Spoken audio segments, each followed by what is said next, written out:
প্রতিজ্ঞা মহাবিশেষ পর্ব কোন কারণে এত কাছাকাছি এলো অভি ও ছুটি। হ্যাঁ বন্ধুরা, আমরা এমনটাই দেখতে চলেছি 1 আগস্ট থেকে 5 আগস্ট পর্যন্ত। তো বন্ধুরা, রাত্রেবেলা যখন বাড়িতে চলে আসে ছুটি ও অভি এবং ওয়াশরুমে চলে যায় ছুটি, যেই না ছুটি ওয়াশরুমে ঢুকেছে সব কিছুই দেখে একদম ছুটি চমকে যায় এবং সেখানে একটা লেটার ছিল। সেই লেটারটা দেখে ছুটি বলে যে এটা কার হাতের লেখা হতে পারে। এরপর ভাবতে ভাবতে হঠাৎ করে ছুটির মাথায় চলে আসে যে এই হাতের লেখাগুলো ঝুমকির। অভি দরজা নক করে বলে ছুটি ছুটি বলে ডাকে।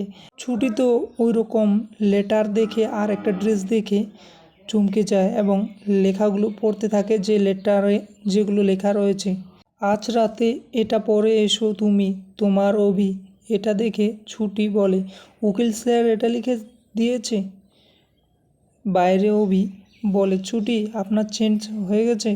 অন্যদিকে আড়ালে দাঁড়িয়ে সব কিছুই দেখছে ঝুমকি আর ঈশা। ঝুমকি বলে তুমি ঘরে ঢোকার অনুমতি, কেস তো জন্ডিস, ব্যাপারটা দেখতেই হবে। এরপর ঈশা আর ঝুমকি দুজনেই হাতে হাত রেখে প্ল্যান করে বলে যে প্ল্যান রেডি। এরপর লুকিয়ে সব কিছু দেখতে থাকে। অভি বলে ছুটি আসবো। ছুটি বলে হ্যাঁ আসুন। এরপর যখনই অভি ঘরের ভিতরে প্রবেশ করে তখনই হঠাৎ অভি ঘাবড়ে যায় এবং সে মনে মনে বলে আমি এটা কি দেখছি। ঝুমকি আর ঈশার প্ল্যান মতো সে ফুলের তোড়া আর চিঠি এবং ড্রেস পরে রেডি হয়ে থাকে। আর এইসব দেখেই একদম সত্যি সত্যি অবাক করা ঘটনা ছিল। এরপর ওখান থেকে অভি চলে যাবে, ঠিক তখনই ছুটি অভিকে কাছে টেনে নেয়।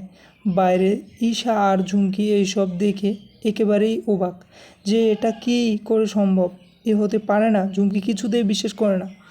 না, আমি কিছুতেই বিশ্বাস করব না, কিছুতেই না যে ছুটি আর অভি দুজনেই এতই কাছাকাছি। কিন্তু এমনটা হবে আমি ভাবতেই পারিনি। আমি করতে গেলাম অন্যটা, হয়ে গেল ভালো। না, আমি এটা কিছুতেই হতে দেব না।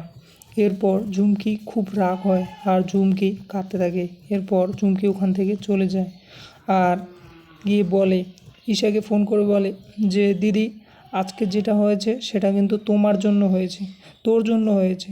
আমি চাই না যে ওরা দুজন কাছে আসুক। আমি চাই ওরা যত তাড়াতাড়ি দূরে যাবে তত তাড়াতাড়ি আমার ভালো হবে। তো বন্ধুরা, তোমাদের কেমন লাগলো প্লিজ কমেন্ট করে জানিয়ে দেবেন। নতুন নতুন এপিসোড দেখার জন্য চ্যানেলটি সাবস্ক্রাইব করে পাশে থাকবে। ধন্যবাদ বন্ধুরা। তোমাদের প্রতিজ্ঞা সিরিয়ালটি কেমন লাগলো প্লিজ কমেন্ট করে জানিয়ে দেবে। ধন্যবাদ। দেখা হচ্ছে অন্য কোনো আরেকটা নতুন এপিসোডে।